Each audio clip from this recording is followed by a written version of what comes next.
Vale, vamos allá. Vamos a empezar con un resumen del tema 6, que es la organización del sistema nervioso. Empezaríamos por las neuronas, que son las neuronas, la unidad básica del SNC, del sistema nervioso central. Las neuronas poseen unas características que la diferencian de las demás células. Cuenta con una membrana externa que posibilita la conducción de impulsos nerviosos y tienen la capacidad de transmitir información no solo entre ellas, sino también a otras células de nuestro organismo. Esta transmisión de información se denomina transmisión sináptica, concepto muy importante y básico dentro de este tema. Lo que sería la transmisión de esa información de las neuronas, que no solo se hace entre ellas, sino también con otras células de nuestro cuerpo, pues esa transmisión de esa información es lo que se llama transmisión sináptica.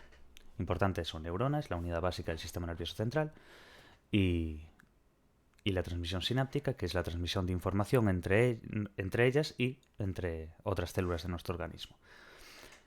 Y dentro de estas neuronas habría que saber cuáles son las partes de la neurona, lo que sería el cuerpo celular o soma, que sería el centro metabólico, donde se fabrican las moléculas y realizan las actividades fundamentales para mantener la vida y las funciones de la célula nerviosa. Luego tendríamos las dendritas, que son las ramificaciones que veis así, se ven bien dentro del libro. Las dendritas serían las prolongaciones de ese soma, ¿sabes? Con una forma, ¿ves? Como os decía yo, con forma de árbol, y constituyen las principales áreas receptoras de la información que llega a la neurona. Esas ramificaciones, por así decir, con forma de árbol, son áreas receptoras. Esas dendritas son áreas receptoras, entonces, donde les llega la información a la neurona. Y luego tendríamos el axón, que es como, por así decir, el tubito alargado que veis dentro de una neurona, que es la prolongación propia del cuerpo celular, vamos, del soma. Generalmente es más delgada y larga que las dendritas. ¿Ves? Ahora veríamos lo que sería la membrana neuronal. La membrana neuronal es la estructura que constituye el límite entre el interior celular y el medio que le rodea. Está compuesta por una doble capa de fosfolípidos. Su función es regular el intercambio de sustancias entre el interior y el exterior celular. ¿Cuáles son los principios básicos de la comunicación neuronal? De Ramón y Cajal, como veis ahí. Los tres principios serían, en el primero, la comunicación entre las neuronas se establece en una dirección desde el axón de una neurona, desde el tubito, por así decir, de la neurona, a las dendritas o al soma neuronal de la otra.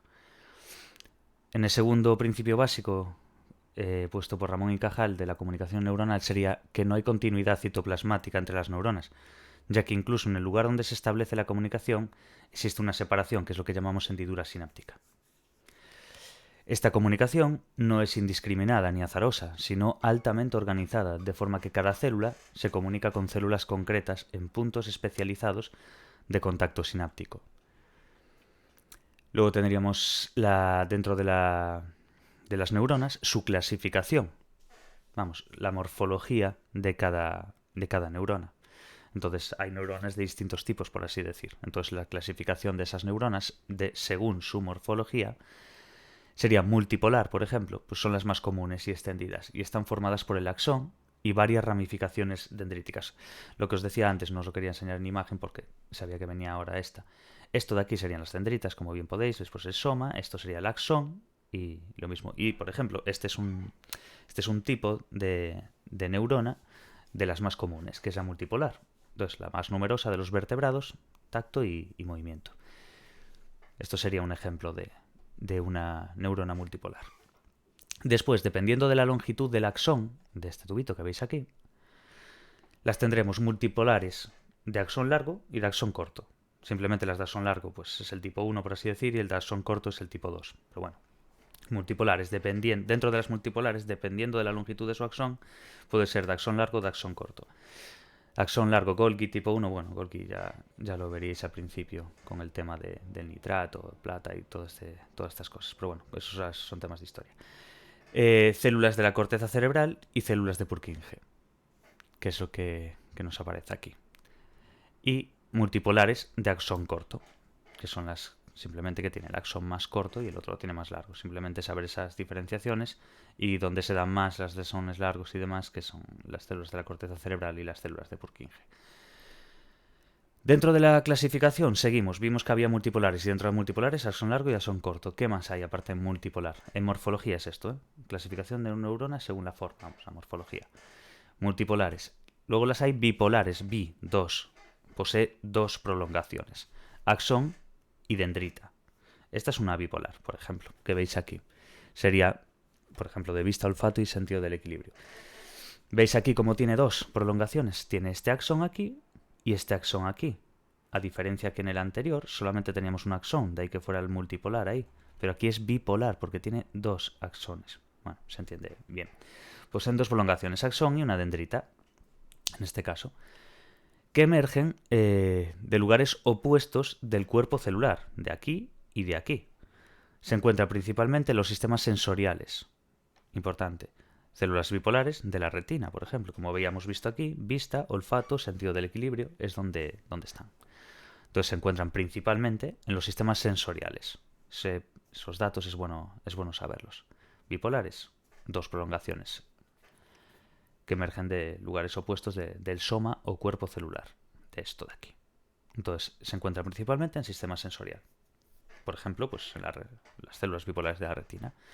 Luego tendríamos dentro de esta clasificación morfológica la unipolar. ¿Veis aquí? Son típicas en los invertebrados y la retina o vista también. Entonces, ¿qué le pasa a la unipolar? Una, que posee una sola prolongación que sale del soma. En las neuronas llamadas pseudo-unipolares, esta prolongación se divide en una porción que realiza la función de recepción de información propia de las dendritas y otra porción que realiza la función de conducción de información propia del axón. Neuronas del sistema somatosensorial, que veremos después. Pero bueno, esto es lo que nos interesa. Una cosa es la morfología, la clasificación. Dentro de las neuronas la clasificación es la morfología, y veríamos a multipolar con esos dos tipos de largo y corto, bipolar y unipolar. Pero dentro de esta clasificación de las neuronas no solamente lo hay por morfología, sino también por función. Entonces, ¿cuál sería la clasificación de las neuronas por función? Pues las tendríamos las neuronas sensoriales, las neuronas motoras, las interneuronas y las neuronas de proyección. ¿Qué serían las neuronas sensoriales? Pues lo que vimos justo antes ahí. Captan información del entorno, recibidas a través de los sentidos, como por ejemplo lo que hablábamos antes de la vista dentro de las bipolares. ¿Recordáis? El tema de los ojos, de la retina, que eran propias de los sistemas sensoriales, las bipolares. Pues eso es de las neuronas sensoriales, es a lo que se refiere. Esto es de saber un poco de sentido común también. Neuronas sensoriales, sentidos, captación de sentidos, entorno, vista, gusto, demás. Y todo eso va al sistema nervioso central. Entonces esas neuronas sensoriales captan información del entorno y la reciben a través de esos sentidos y las conducen al sistema nervioso central. Luego tendríamos las neuronas motoras. Un ejemplo ahí, la motoneurona, que ya lo sacas de neurona motora. Axones que parten del sistema nervioso central y llegan hasta los músculos, del sistema nervioso central hasta los músculos, a cualquier parte y demás. Eso serían las neuronas motoras. Luego pasaríamos a las interneuronas, que serían las neuronas del circuito local. Entonces procesan la información localmente. Y por último, las neuronas de proyección. Esto también son todas importantes, pero bueno, neuronas de proyección, que transmiten la información de un lugar a otro dentro del sistema nervioso central. Entonces comunican entre distintas estructuras dentro del sistema nervioso central. Esas son neuronas de proyección. Y las interneuronas, las antes citadas, son de circuito local. Es una información local. Después las sensoriales, lo que vemos y va al sistema nervioso central. Y las motoras, lo que el sistema nervioso central manda a los músculos.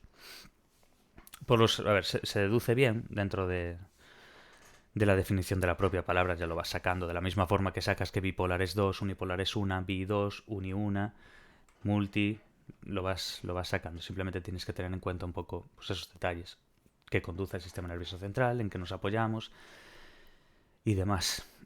Vale, pues esas serían las clasificaciones. Vemos una morfología y una función. Ahora nos pasaríamos dentro de estarían las neuronas. Y ahora vamos a hablar de la glía, que es 90% tejido, las células de la glía.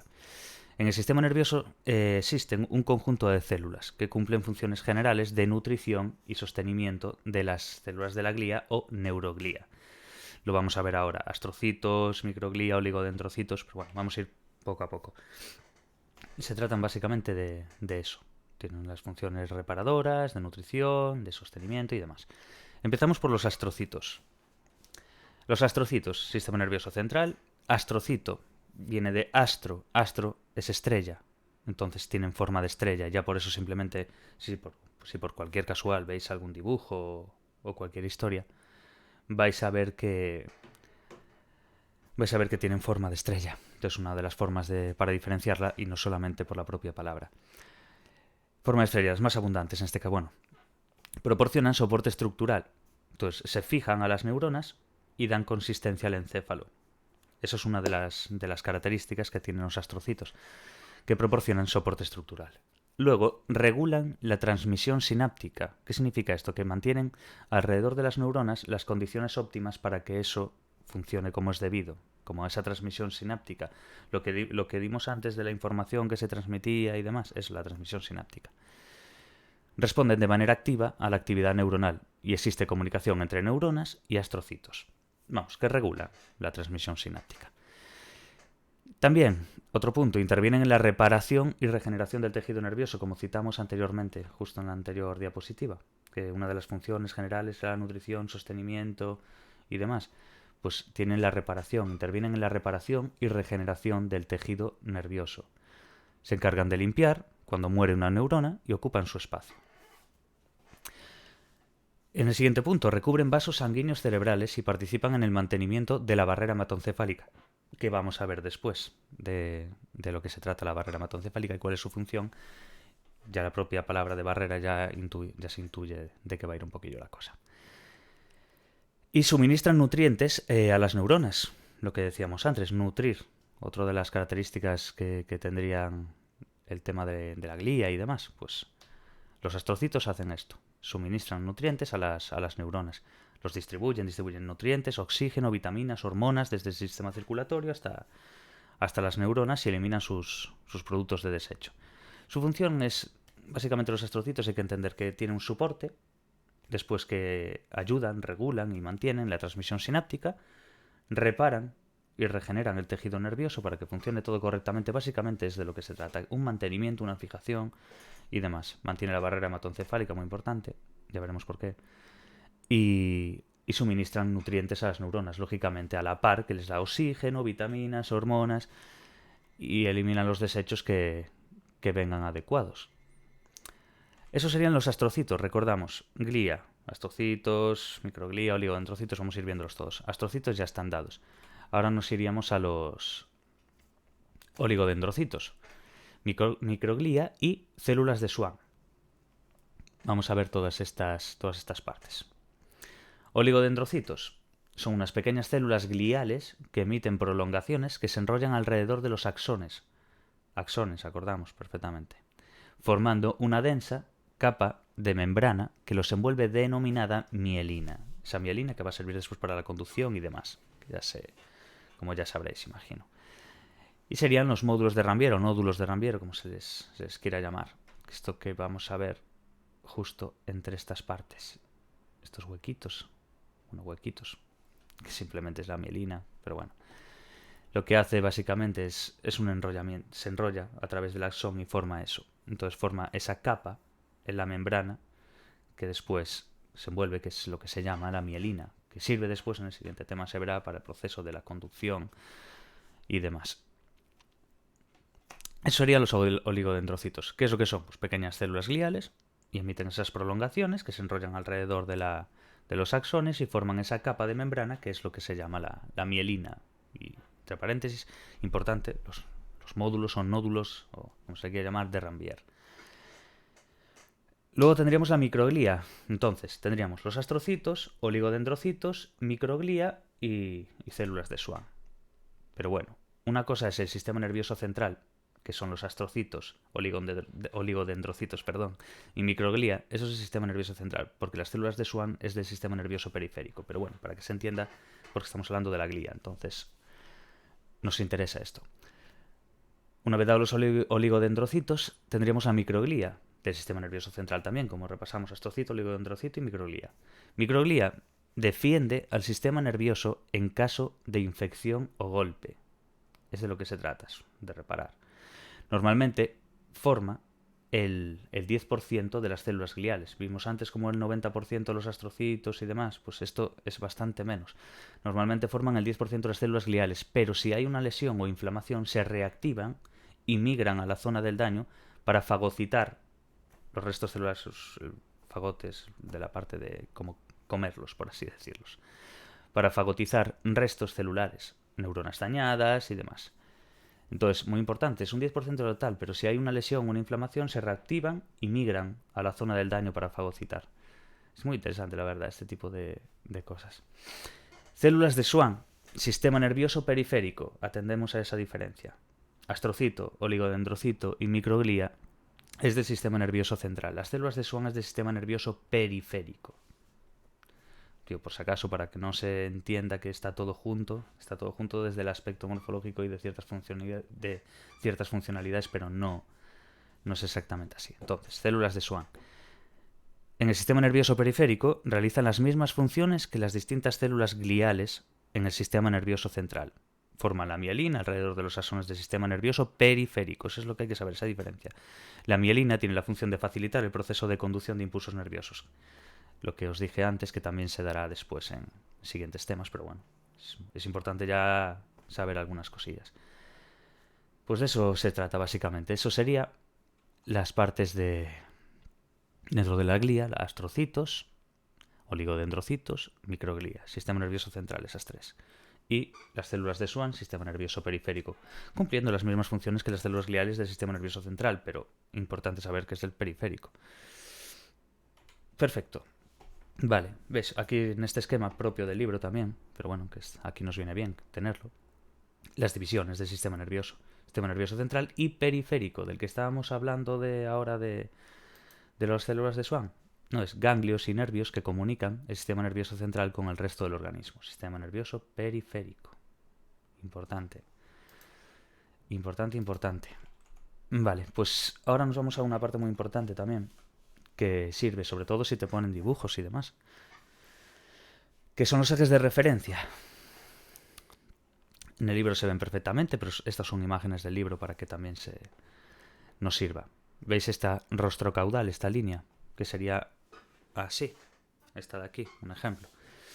Después dorso ventral, demás, bueno, ya lo vamos a ir viendo. Rostro caudal, también llamado neuroeje, es una línea imaginaria trazada desde la parte frontal del encéfalo hasta el final de la médula espinal. En la rata, el neuroeje se aproxima a una línea recta. En humanos, debido a la postura erecta, el neuroeje está compuesto de dos tramos rectos que forman un ángulo aproximado de 60 grados, como vemos aquí. Eso sería el rostro caudal. Luego tendríamos el lateral medial, que según se encuentre más lejos o más cerca de la línea media, como podemos ver aquí, en el lateral medial. Y luego, no, se ven perfectamente los dibujos, tampoco tiene mucha más. Luego tendríamos la dorsoventral, perpendicular al eje rostrocaudal. Va de la espalda al abdomen. Como podéis ver, dorsoventral. Ventral, para entenderlo así, y dorsal, la parte de atrás, así un poco por encima. Simplemente pensáis en los dorsales, en la espalda, el dorsal está aquí, entonces está la espalda, dorsal, atrás. Ventral, vientre, si lo queréis entender así. A ver, cada uno tiene sus formas, lógicamente. Y ventral, el abdomen. Entonces eso sería el dorso ventral en este caso. Pero bueno, fijaos bien en los dibujos por si acaso, que a ver, hay gente que le cuesta la visión espacial y ciertas cosas, entonces yo lo entiendo, ¿sabes? Cada uno lo que necesite. Planos de referencia, los planos utilizados para seccionar el sistema nervioso central. Esto, por ejemplo, son las imágenes obtenidas dentro de los planos. En este caso de resonancia magnética, como veis ahí las figuras. En uno es sagital, en otro es horizontal y en el otro es frontal o coronal. Simplemente sagital es así, horizontal es así y frontal o coronal sería así. Entonces nos podemos fijar simplemente pues en las resonancias. Una resonancia magnética, nuclear, bueno, no, resonancia magnética, se ven ahí perfectamente. La sagital, como el corte aquí, simplemente tienes que tener tú la visión de girarlo. Entonces sagital, horizontal y frontal o coronal. Sé que no sirve mucho de ayuda los gestos, pero bueno. Planos de referencia. Apoyaos mucho en los dibujos del libro, que son muy útiles para eso. Es una muy buena forma de visualizarlo. ¿Qué tendríamos luego? Las divisiones del sistema nervioso central. El sistema nervioso central está formado por encéfalo y médula espinal. Si vamos para atrás, veis aquí sistema nervioso central, ¿por cuál está formado? Por el encéfalo y la médula espinal. Y dentro del encéfalo, hemisferios cerebrales, diencéfalo, mesencéfalo, puente, bulbo raquídeo y cerebelo. Pero bueno, vamos poquillo a poco. Divisiones del sistema nervioso central. El sistema nervioso central está formado por encéfalo y médula espinal. Importante esto. A su vez, el encéfalo está formado por el encéfalo anterior, que serían los hemisferios cerebrales y el diencéfalo, tronco del encéfalo y cerebelo. Como vimos, si preferís mirarlo aquí, pues son mejor todavía. Sería el sistema nervioso central, el encéfalo y la médula espinal. Y dentro del encéfalo tendríamos los hemisferios cerebrales y el diencéfalo. Luego el mesencéfalo, puente, bulbo raquídeo y cerebelo, la parte de aquí atrás que también vamos a ver ahora. Vale, divisiones del sistema nervioso central, encéfalo y médula espinal. Pero dentro del encéfalo está formado por el encéfalo anterior. ¿Y qué es el encéfalo anterior? Hemisferios cerebrales y diencéfalo. Y también tronco del encéfalo y cerebelo, dentro del encéfalo anterior. Vale.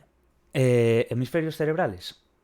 Es la apariencia externa de nuez, que están formados por la corteza cerebral plegada. Son 2/3 casi escondidos, formando cisuras o surcos y zonas elevadas, giros o circunvoluciones cerebrales, como se quiera ver. Diencéfalo, importante aquí también, cubierto dorsal y lateralmente por los hemisferios. Se organiza bajo los ventrículos laterales y alrededor del tercer ventrículo. Luego tendríamos el tronco del encéfalo. Veis que ya hemos visto encéfalo anterior. Bueno, la parte de los hemisferios cerebrales, que ya sabéis perfectamente conforme viene el libro, los hemisferios cerebrales y demás. Y el diencéfalo.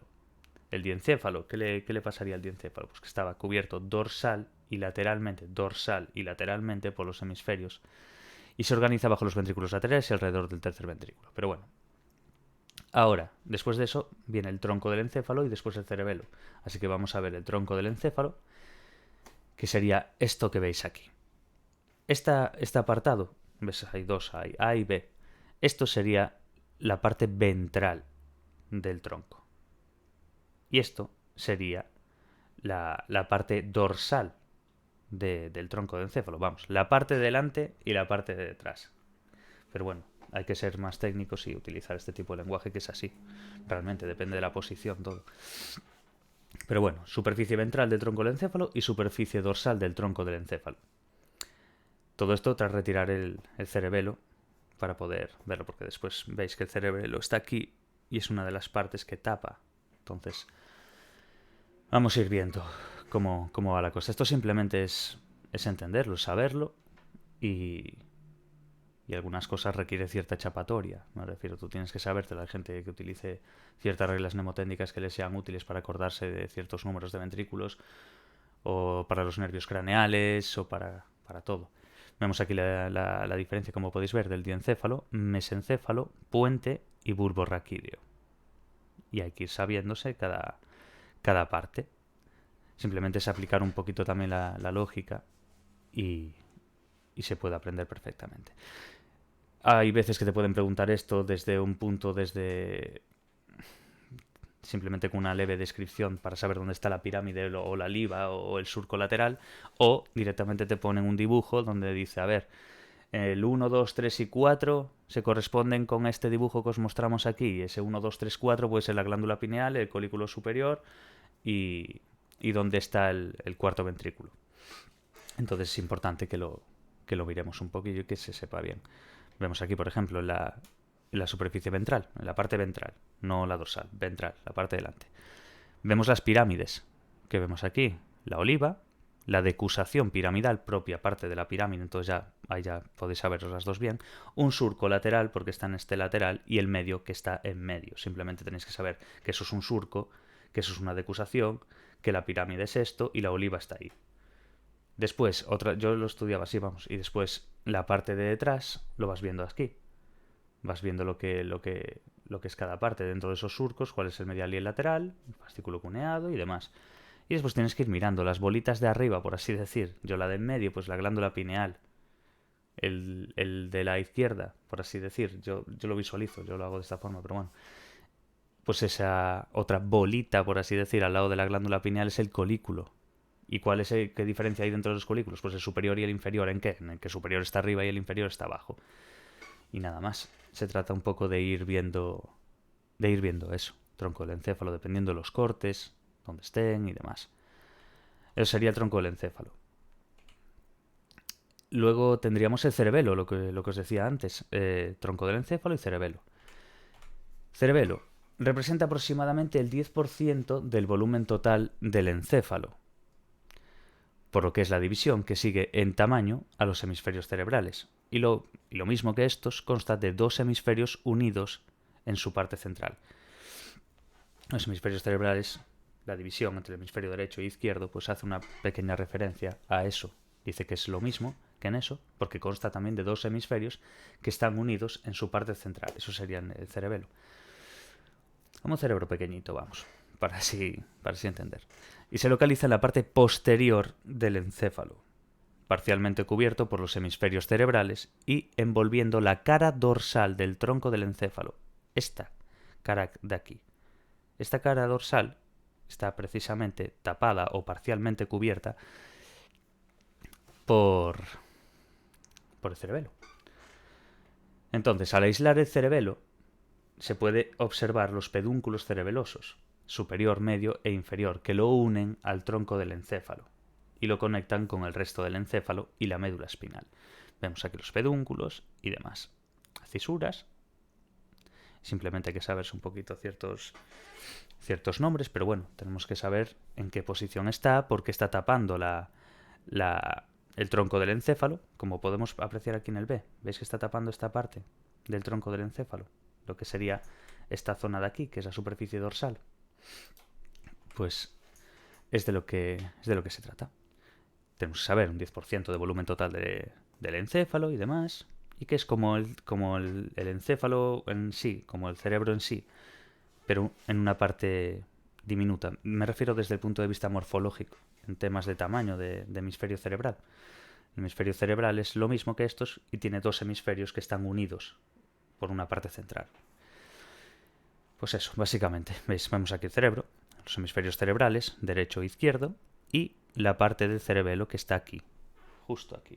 Entonces es un 10% en proporción ahí, que está tapando a su vez la parte dorsal del tronco del encéfalo. Y después, cuando se separa el cerebelo del tronco del encéfalo, quedan visibles los pedúnculos cerebelosos y se aprecian las principales características de la superficie ventral. Vale, ¿qué nos quedaría después? La médula espinal. La médula espinal constituye la conexión por la que el encéfalo se comunica con el resto del cuerpo, participando tanto en la recepción de información como en el control de los movimientos del cuerpo y en la regulación de funciones viscerales. Vísceras, órganos, para que se entienda bien. Se extiende a continuación del tronco del encéfalo. Ese tronco que estábamos hablando anteriormente, el que estaba tapando el cerebelo, pues ese tronco que va para abajo, se está extendiendo a continuación del tronco del encéfalo, eso es la médula espinal, desde la base del cráneo hasta el límite de la segunda vértebra lumbar. Vamos a ver aquí después como podéis ver, los surcos. Lo mismo, surco lateral, surco medial, raíz ventral, raíz dorsal. Importante saberse esto, que también lo tengo visto en algunos exámenes. Y saber diferenciar un poquillo esto. Los surcos intermedios, cuál es el surco medio dorsal, los surcos laterales, lo va sacando todo, me refiero por la posición. Esto que es gris de aquí es la sustancia gris, que también vamos a ver después. Raíz ventral y raíz dorsal. Raíz ventral, aquí. Entonces, si lo posicionamos aquí, lo que está delante es la raíz ventral, esta raíz, y lo que está detrás es la raíz dorsal. Visualizándolo siempre así, lógicamente. Vale, se extiende a continuación del tronco del encéfalo desde la base del cráneo hasta el límite de la segunda vértebra lumbar. Vale, está protegida por la columna vertebral. Y aunque tiene una estructura continua, la inserción de cada par de nervios espinales delimita un trozo de médula espinal que se denomina segmento medular. Como los veis aquí. Se considera que está parcelada en 31 segmentos. ¿Veis? Si sumáis todos estos de aquí, son 31 divididos ahora, porque hay que saber que hay unos de las cervicales, otros de los torácicos, otro de los lumbares y después el sacro y el cocigio, que bueno, que ya vamos a ver. Pero bueno, lo que importa, 31 segmentos, está parcela en 31 segmentos cervicales, lo que sería 31 pares de nervios espinales. Eso es lo que nos interesa. En las superficies dorsal y ventral y los surcos, como podemos apreciar. ¿Cuál sería la organización? Ahora, vimos que hablábamos del sistema nervioso central y demás, y que habíamos dejado esa parte, ¿os acordáis del sistema nervioso periférico? Como vemos aquí. Sistema nervioso periférico en este cuadro. ¿Veis esta división? Pues ahora vamos a mirar eso, que es muy importante también. ¿Por qué está compuesto el sistema nervioso periférico? Es de lo que vamos a hablar. Por ganglios. Serían los ganglios, agrupaciones de neuronas que se localizan fuera del sistema nervioso central, que vimos antes. Sistema nervioso somático. Nos permite interaccionar con el mundo que nos rodea, somático. Hay fibras aferentes y eferentes dentro del sistema nervioso somático. ¿Ves que aparece aquí? Sistema nervioso periférico. Partimos de esta base. Dentro del sistema nervioso periférico, ¿qué hay? Sistema nervioso somático y sistema nervioso autónomo. Nos vamos al sistema nervioso somático. Dentro del somático, ¿qué hay? Nervios aferentes y eferentes. ¿Qué significa aferente y eferente? Las fibras aferentes llevan información al sistema nervioso central de los cambios que detectan los receptores localizados en la piel muscular, para que se entienda bien fuera de esto, que una vez que lo entiendes es mucho mejor. Tú imagínate que estás tocando algo desde el punto de vista del tacto. Entonces, esa información viaja al sistema nervioso central. Ese gesto, esa forma en la que está viajando es aferente. Entonces, está llevando la información al sistema nervioso central de los cambios que está detectando. Por ejemplo, en la piel, en los músculos, en los órganos de los sentidos, en la vista, en lo que sea. Entonces, lo que estás tocando, esta subida hacia el sistema nervioso central, es lo que serían las fibras aferentes, propiciadas pues precisamente por eso, por el sistema nervioso somático. Y luego tendríamos fibras eferentes, que será, si esto es así, pues habrá otra cosa que sea así, que vaya al revés. Pues las fibras eferentes se dirigen desde el sistema nervioso central a la musculatura esquelética o estriada para controlar su movimiento. Eso serían las fibras eferentes. Entonces, fibras aferentes, fibras eferentes. No tiene así tampoco mucha historia, pero bueno, son cada cosa, hay que ir acordándose. Eso sería el sistema nervioso somático. Ganglios, como dimos antes, agrupación de neuronas que se localizan en el sistema nervioso central. Vale. En el sistema nervioso, eso es otra historia ahora. Ahora, el sistema nervioso somático, dentro del sistema nervioso periférico, como acabamos de ver en este cuadrito de aquí. Sistema nervioso periférico. Veis que ya cita aquí los ganglios, como dimos antes, ganglios y nervios. Sistema nervioso somático, ganglios aquí y lo demás. Nervios eferentes y aferentes. Bueno, aferentes y eferentes. Aferente, eferente, por así entender. Y luego nos pasaríamos al sistema nervioso autónomo que vemos aquí, el SNA, que está el simpático y el parasimpático. A ver, es ir memorizando un poquillo, pero bueno, tampoco es la muerte. Sistema nervios, primero vamos a citar los nervios. Conjunto de axones que ponen en comunicación el encéfalo y la médula espinal con el resto del cuerpo. Sencillo. Sistemas nerviosos autónomos. El sistema nervioso autónomo, sistemas. Participa en la regulación del ambiente interno del organismo, ajustando la respuesta de las glándulas, vasos sanguíneos y órganos internos en función de las condiciones a las que el organismo esté sometido. Lo que está haciendo es regular lo que hay dentro, básicamente, el organismo. Entonces está regulando pues, desde la temperatura, vasos sanguíneos, glándulas, de todo. Entonces, de lo que se trata es el sistema nervioso autónomo. Autónomo, por sí mismo, dentro. Hay que ir haciendo correlación con ciertas cosas. Participa en la regulación del ambiente interno del organismo, ajustando la respuesta de las glándulas, vasos sanguíneos, órganos internos y demás. Depende, en función de las condiciones a las que esté sometido el organismo. Pero bueno. Fibras aferentes y fibras eferentes. Pues, como vimos antes en ese aspecto, esa misma palabra, son fibras. Y en este caso de las aferentes, llevan información del estado de los órganos internos al sistema nervioso central. De la misma forma que antes tocábamos algo y subía, por así decirlo, esa línea aferente al sistema nervioso central, ahora, en vez de tocar desde este punto de vista del tacto, el propio organismo dentro tiene esa capacidad de informar de su estado autonómicamente autónomo, como se pueda querer decir, va al sistema nervioso central. Entonces, llevan esa información del estado de esos órganos internos al sistema nervioso central.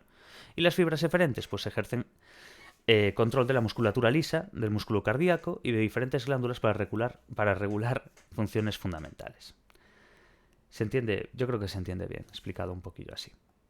Básicamente es saber diferenciar sistema nervioso somático del sistema nervioso autónomo, que está todo eso dentro del sistema nervioso periférico, como vimos en esta tablita de aquí. Sistema nervioso periférico, ganglios y nervios, como vemos antes en el sistema nervioso somático y en autónomo. Y dentro del sistema nervioso somático, nervios aferentes y eferentes. Y dentro del sistema nervioso automático también hay aferentes y eferentes. Pero hay una diferencia. Está el sistema nervioso simpático y el parasimpático. Vale. Pues bueno, como podéis ver aquí, sistema nervioso somático y autónomo. Y ahora, lógicamente, vemos esto. Sistema parasimpático y simpático. O simpático, parasimpático, como se le quiera ver. Esa parte del sistema nervioso que controla las acciones involuntarias, músculos, glándulas y vasos sanguíneos. Vemos como el sistema parasimpático con su ahorro de energía, aquí la región sacra y demás. ¿Veis cómo va a cada uno? Gónadas, vejiga, colon, intestino delgado, estómago, páncreas, pulmones, corazón, glándulas salivales, lagrimales, pupila y demás. Ese es el sistema parasimpático. Y luego tendríamos el sistema simpático, que es el que nos prepara para la acción. Así en resumen, sobre su base de ahorro de energía, el sistema parasimpático, y como el sistema simpático nos prepara para la acción. Eso es un poco así por encima la organización del sistema nervioso periférico. Vamos a ver ahora los nervios del sistema nervioso periférico. Están los nervios craneales y los nervios espinales. Los nervios craneales pues parten del encéfalo, lógicamente, cráneo. Y nervios espinales, pues ¿de dónde van a venir? De la espina, de la médula espinal. Se originan en la médula espinal. Pues entonces nervios craneales parten del encéfalo, nervios espinales se originan en la médula espinal. Vamos a utilizar este cuadro que está muy bien. De las características diferenciales de cada uno. Pues, nervios craneales, vamos a empezar por ellos. ¿Cuántos hay? ¿Cuál es la cantidad de nervios craneales? Son 12 pares. 12 por 2, 24. En total son 24, pero se dice 12 pares de nervios craneales. La característica, emergencia, base del cerebro o tronco del encéfalo, serían los nervios craneales. ¿Cuál es su origen de los nervios craneales? Presentan un origen aparente y otro origen real. Depende de qué función cumpla el par en cuestión. Vamos a ver ahora. Segmento inicial es único, el segmento inicial de los nervios craneales, y su distribución es cabeza, cuello, tórax y abdomen. Nervios espinales, ¿cuántos son? Son 31, pero pares, de la misma forma que los nervios craneales. Los nervios craneales eran 12 pares, pero 12 pares son 24. Los nervios espinales son 31, entonces el total es 62. Simplemente multiplicamos y ya está. Vale, pues eso serían la cantidad de nervios espinales que hay. ¿Cuál es la emergencia en este caso? La médula espinal. ¿Cuál es el origen? Pues presenta un origen medular solamente. Así como en el otro habría uno aparente y uno real, todo en función del par del nervio craneal que se use, pues en los espinales presentan un único origen, que es medular. ¿Cuál es el segmento inicial? Digamos que en los nervios craneales era único. En los nervios espinales presentan dos raíces, una dorsal y otra ventral, como ya vimos antes, la de delante y la de detrás. Distribución: cabeza, cuello, tórax, abdomen, igual que en los nervios craneales, pero también además miembros superiores, pelvis y miembros inferiores. Los nervios espinales tocan básicamente todo. ¿Qué más vamos a ver ahora dentro de los nervios craneales? Que ahora vimos así una pequeña descripción, pero bueno, los nervios craneales vemos como hay el olfatorio, el óptico, el oculomotor, el troclear, el trigémino, veis que van por número. Olfatorio 1, óptico 2, oculomotor 3, troclear 4, trigémino 5, después vamos directamente 6, abducens y demás. Bueno, se va viendo así, abducens, facial, vago, hipogloso, demás accesorios. Eso hay que aprendérselo, simplemente no tiene más historia. Pues dentro del típico cuadro que viene en el libro, que después también se da más adelante en las siguientes partes. Pero hay que saber un poquillo de qué va, cuál es su función y demás, lógicamente. Nervios craneales. Nervios que parten del encéfalo, la mayoría del tronco del encéfalo, y llegan a estructuras de la cabeza y cuello a las que proporcionan inervación sensorial y motor. Existen 12 pares, como vimos en este recuadro, 12 pares, total 24, numerados por el orden de su origen en la base del encéfalo, como podéis apreciar en el dibujo que tenemos aquí. Se ve muy bien, además, este se entiende perfectamente. Luego tendríamos los nervios espinales, que hemos visto aquí. ¿Os acordáis? 31 pares, total 62. Importante saberse esto, saber diferenciar. Hay 8 cervicales, 12 torácicos, 5 lumbares, 5 sacros y 1 cocigio. Se puede aplicar bien, yo personalmente pues pienso, pues los 20 de arriba hay 8 que es cervical, 12 que es torácico. Plan cervicales, torácico, después lumbares 5, sacros otros 5 y por último el nervo cocigio. Entonces si simplemente sabéis 8 y 12 como número, ya está, porque lo demás va a ser igual, es 5, 5 y el otro es 1 porque se ve, es 1.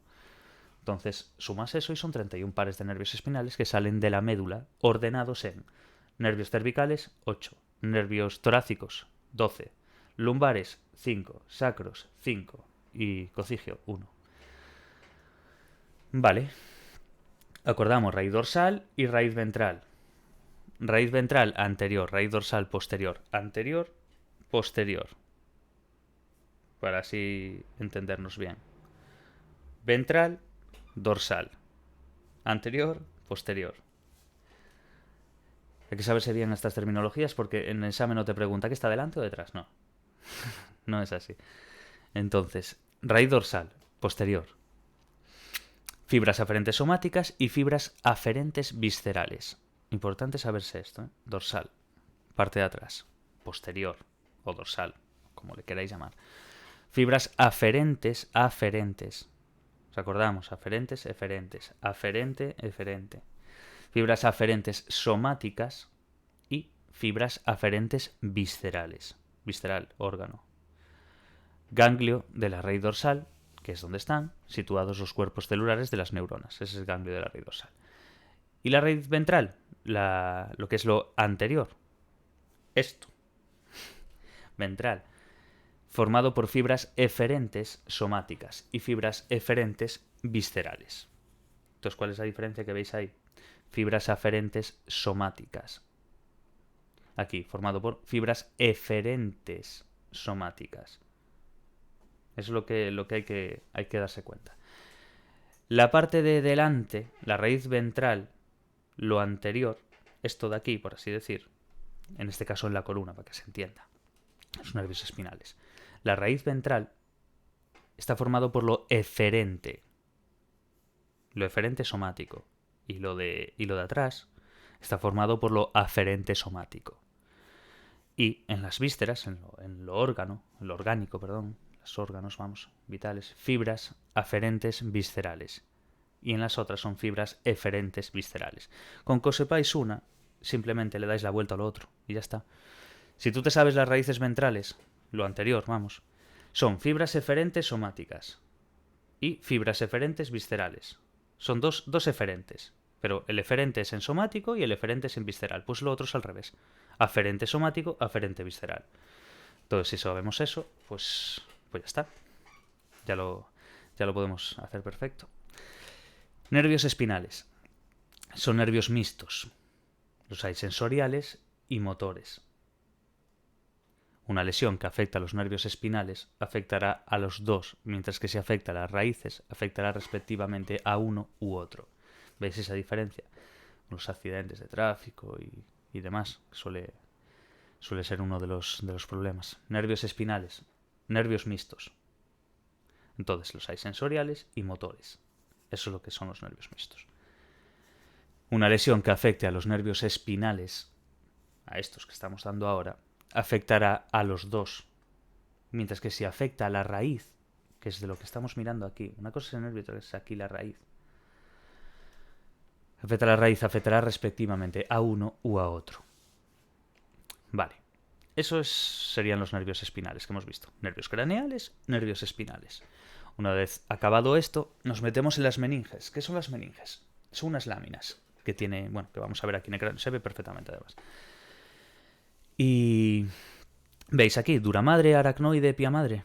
Pues es de lo que vamos a hablar. Las envolturas, como por capas, por así entender. Meninges. Una serie de 3 láminas de tejido conjuntivo protegen al sistema nervioso central y evitan que éste esté en contacto directo con el hueso. Entonces, ¿qué tenemos aquí? La disposición de las 3 meninges que aparecen aquí.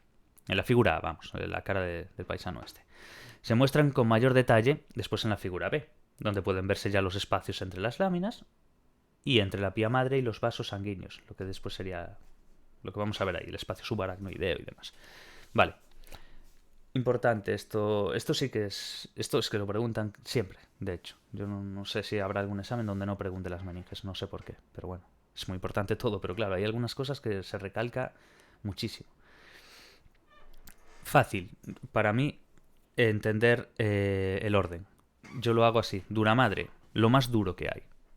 Lo más duro que hay está arriba. Entonces, dura madre. Después tendríamos aracnoide y después pía madre. Dura madre, ¿veis esta capita aquí roja de aquí? Pues esto es la dura madre. Y hay un espacio subdural que está entre estas dos, pero bueno, dura madre. Luego tendríamos aracnoide, esta gris que veis por aquí. Bueno, no sé si es una tonalidad de gris, pero bueno, yo digo que es gris. Dura madre medio rojo, medio naranjado, aracnoide aquí gris, y veis aquí que hay un espacio, una telilla ahí como si fuera hecha por una seda de araña, además de... Después veremos aracnoides por eso, que son las trabéculas. Bueno, eso no... Trabéculas, perdón, de aracnoides que no, eso no suelen preguntar ni nada. Lo que sí que preguntan es qué hay entre tal... simplemente una pregunta que te hacen para que tú sepas todo. En una sola pregunta te están haciendo discernir entre dura madre, aracnoide, espacio subaracnoideo y pía madre, que es lo que interesa. Entonces te dicen, entre el aracnoide y la pía madre, ¿qué hay? O te empiezan a enumerar una serie de cosas, como diciéndote la dura madre, el aracnoides y esta. ¿En cuál está en contacto entre las dos? Entonces tú ya, al tener que saber la que está arriba y la que está abajo, ya sabes la que está en medio, entonces te están preguntando todo en una sola pregunta.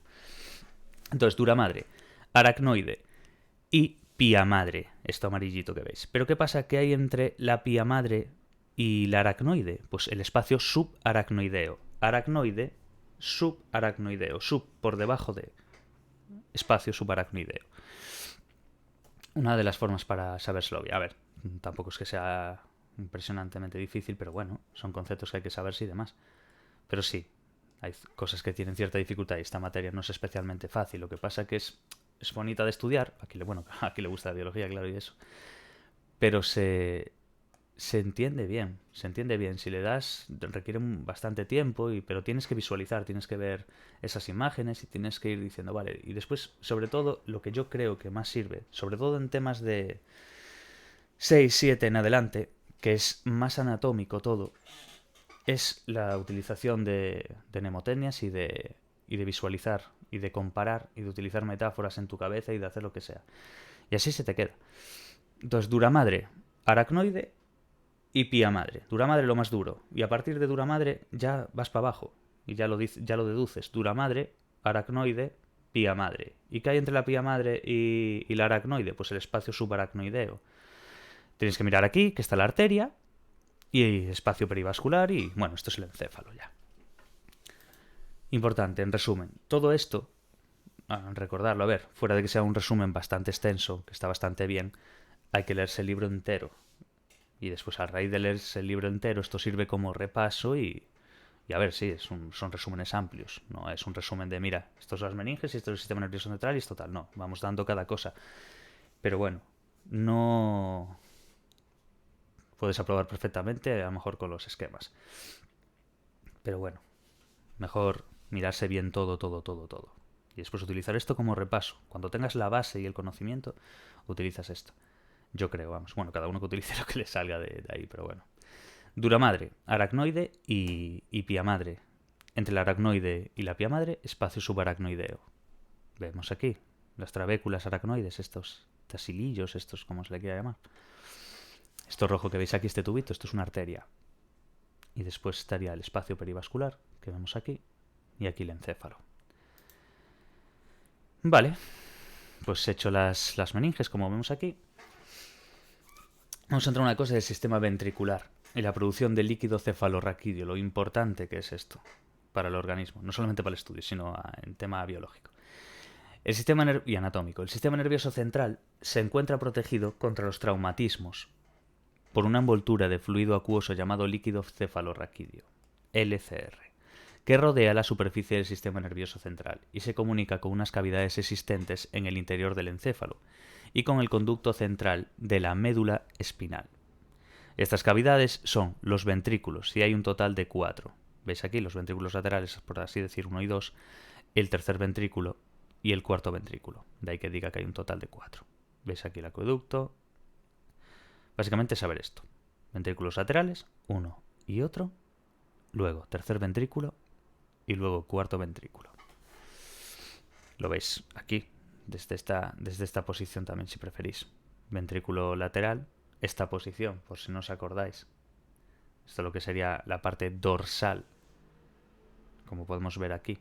Se ve el cerebelo, esto rojo, el tronco, los dos hemisferios. Bueno, ventrículos laterales. Los laterales, pues de cada hemisferio, del derecho y del izquierdo. Ventrículo 1, ventrículo 2, por así decir. Y tercer ventrículo, que lo vemos aquí. Y cuarto ventrículo, que lo vemos aquí. Entonces sería así, así y así. Vale. Entender bien la producción de ese líquido cefalorraquídeo y demás, que está rodeando al sistema nervioso central. Lo que hace el sistema nervioso central está protegido por eso. Entonces se protege para los traumatismos, para los golpes y demás. Cuando hay del traumatismo cráneoencefálico, un accidente de tráfico y todo este tipo de cosas. Es lo que sería el llamado líquido cefalorraquídeo. Entonces rodea esa superficie del sistema nervioso central y se comunica con las cavidades que hay en el interior del encéfalo, con el conducto central de la médula espinal. Tenemos dos ventrículos laterales. ¿Veis aquí los que acabamos de ver en el dibujito? Dos ventrículos laterales que se sitúan cerca del plano medio en cada hemisferio cerebral, hemisferio derecho y hemisferio izquierdo, como podéis ver, extendiéndose desde el centro del lóbulo frontal hasta el lóbulo occipital. Después tendríamos el tercer ventrículo, este de aquí, que tenemos aquí. Se encuentra situado en la línea media que separa ambos tálamos, extendiéndose hacia adelante y hacia abajo, entre mitades adyacentes del hipotálamo. Entonces, tercer ventrículo está situado en la línea media que separa ambos tálamos. Entonces, se extiende desde hacia adelante y hacia abajo, entre las mitades adyacentes del hipotálamo. Y por último, el cuarto ventrículo, que se sitúa en el tronco del encéfalo. Dorsal, la parte de atrás, al puente. Y al bulbo y delante del cerebelo. Eso serían las situaciones de, dónde están localizados los ventrículos. Dos ventrículos laterales, tercer ventrículo y cuarto ventrículo. Perfecto. Ahora, dentro de lo mismo del sistema ventricular y de la producción de líquido cefalorraquídeo, están los plexos coroideos. Importante también, lo tengo visto en algunos exámenes también. La pregunta de plexos coroideos, directa, así, sin más historia. ¿Qué son? ¿Para qué sirven? Y demás. Estructuras que se encargan de la secreción del LCR, líquido cefalorraquídeo. Fundamental en los ventrículos laterales, dos ventrículos laterales, aunque también se forma líquido cefalorraquídeo en los espacios subaracnoideos. Muy importante. Espacios subaracnoideos, ¿os acordáis? Espacio subaracnoideo dentro de la meninge entre los dos. Por eso recalcábamos tanto el tema de subaracnoideo. Fundamental en los ventrículos laterales, aunque también se forma líquido cefalorraquídeo en espacios subaracnoideos. Pero bueno. Los plexos coroideos son estructuras que se encargan de la secreción de líquido cefalorraquídeo. Los que secregan ese líquido cefalorraquídeo. Plexos coroideos. Pueden preguntarlo así. ¿Qué se encarga de la secreción de líquido cefalorraquídeo? Y te ponen 4 en este caso, perdón, porque es A, B, C y D. Y tienes que saber plexos coroideos. Vale, el recorrido del líquido cefalorraquídeo. Desde los ventrículos laterales va al tercer ventrículo, a través de un agujero interventricular. Bueno, de los agujeros interventriculares. Luego, en el tercer ventrículo, esto hay que entenderlo como un recorrido visual, quiero decir, no es tanto chapatoria, hay que entenderlo. Ventrículos laterales, y va al tercer ventrículo. Una vez en el tercer ventrículo, aumenta su volumen por el líquido formado en el plexo coroideo que hacía la secreción de líquido cefalorraquídeo de este ventrículo, y pasa hacia el cuarto ventrículo a través de lo que se llama el acueducto de Silvio. Luego tendríamos en el último paso del recorrido del líquido cefalorraquídeo, que lo que tendríamos serían las aperturas de este cuarto ventrículo que estábamos hablando, sale al espacio subaracnoideo y circula para bañar todo el sistema nervioso central. Entonces, vamos a entenderlo. Es el recorrido del líquido cefalorraquídeo. Desde los ventrículos laterales va al tercer ventrículo, a través de agujeros interventriculares. En el tercer ventrículo aumenta su volumen, que está formado así por el líquido, que da el plexo coroideo a este ventrículo. Entonces pasa así al cuarto ventrículo, a través de un acueducto que se llama acueducto de Silvio. Y después, por las aperturas de ese cuarto ventrículo, va al espacio subaracnoideo y ahí baña todo el sistema nervioso central. Vale. Ahora, ya que estamos hablando de bañar todo el sistema nervioso central y del sistema ventricular y de la producción de líquido cefalorraquídeo, nos pasaríamos a la circulación sanguínea. Y ya no nos queda nada, ya vamos a acabar. Circulación sanguínea. El encéfalo necesita glucosa y oxígeno. Bueno, eso ya lo habréis visto en el libro, 80.000 cosas, que es el 20...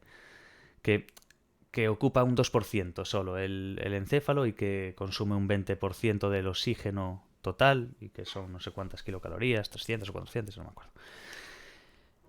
A ver, el encéfalo necesita glucosa y oxígeno para cubrir sus necesidades metabólicas. Sus requerimientos energéticos son muchos mayores de los que cualquier otro órgano. Claro, que es que hay que pensar eso, con lo poquito que ocupa en proporción a todo el cuerpo, en masa, es lo que más gasta.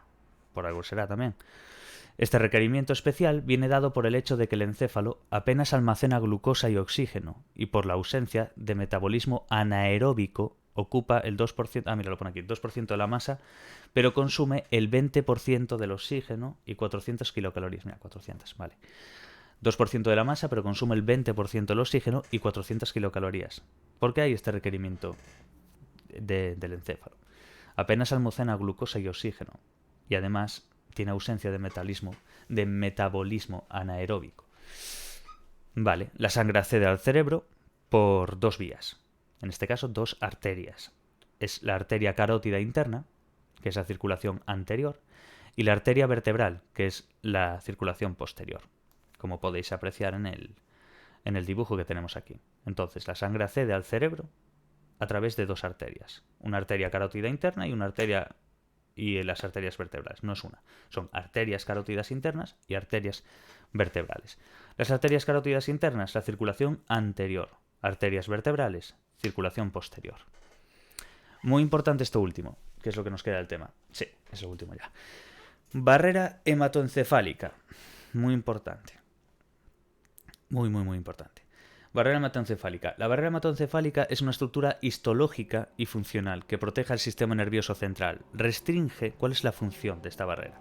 Que restringe el paso de ciertas sustancias desde la sangre hacia los tejidos del sistema nervioso central. Esto, si no recuerdo mal, lo habían descubierto a raíz de que habían metido cierta sustancia o algo así y no permitía verse porque se iluminaba y demás esa parte, pero no accedía al cerebro. Entonces decían, ¿y por qué no está accediendo al cerebro esto? Tiene que haber algo que lo esté parando. Y es la barrera hematoencefálica. Entonces, a la hora de utilizar contrastes, a la hora de utilizar ese tipo de cosas, es a raíz de esto, de la barrera hematoencefálica. Es la hostia, la verdad. Entonces restringe el paso de ciertas sustancias desde la sangre hacia los tejidos del sistema nervioso central. Es una barrera, está protegiendo eso. Entonces, se encuentra constituida por células endoteliales especializadas que recubren el sistema vascular cerebral y tiene una importancia capital en el mantenimiento de la homeostasis de las neuronas y las células gliales y en el bloqueo de acceso de sustancias tóxicas endógenas o exógenas.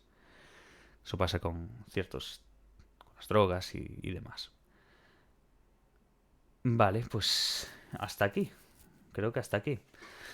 Siempre hay alguna cosa que necesitéis o lo que sea, me decís, pero en parte yo creo que se ha dado así un poquillo todo por encima. No, de forma un poco más resumida, pero creo que está bastante completo dentro de lo que cabe. Así que nada, es cuestión de estudiárselo bien y aunque te lo sepas hace un mes, no, no penséis que lo sabéis para toda la vida, quiero decir. Porque después tú llegas al examen y si no lo has repasado, aunque tú lo hayas estudiado previamente hace un mes o algo, te sabes lo esencial, pero hay muchas cosas que se te van olvidando o que no se han estudiado de una forma tan minuciosa y demás. Entonces este tipo de resúmenes, esquemas, todo esto es perfecto para recordarlo. Así que suerte a quien tenga exámenes en esta primera semana. Y a ver si mañana ya subo el 7 también. Y así ya lo dejo listo todo lo de psicobiología. Pues que a la vez también estoy subiendo de lo de fundamentos de investigación y a la vez estoy subiendo más cosas. Y después lo que subo también a Patreon y después que tengo que estudiar yo también, claro. Aunque me sirva todo esto, lógicamente. Vale, pues así. Y hasta la próxima y suerte a los que tengan que hacer examen y demás. Mira, una horita, la Virgen. Vamos allá.